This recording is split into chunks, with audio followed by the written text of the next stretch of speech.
म्हणजे मला मला हा आकडा कदाचित आता पुढे मागे कदाचित, पण मला जेवढं माहिती आहे 54 का 55 जीवितहानी झालेत.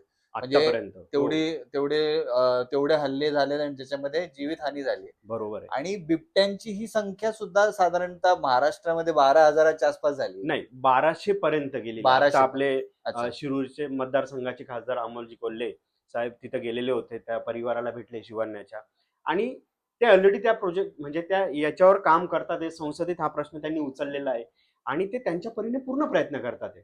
आता कसं आहे, वाईल्ड ॲनिमल आहे, डायरेक्ट मारता येणार नाही हे सगळ्यांना माहिती आहे. पण हं. त्याच्यासाठी दुसरं लेव्हल काय वर्क होऊ शकतं, तर त्याला पकडून त्यांच्यावर त्यांना जे बिबट्या संवर्धित क्षेत्र असेल तिकडे सोडणे.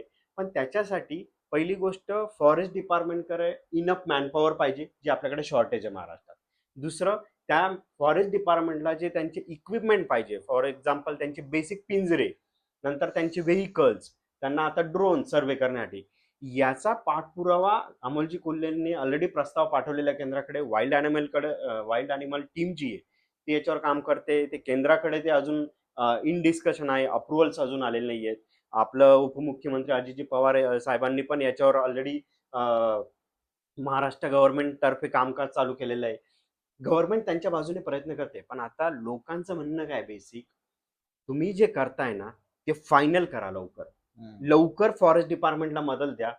गरज लागत असेल तर वाईल्ड ॲनिमलची टीम सोबत द्या.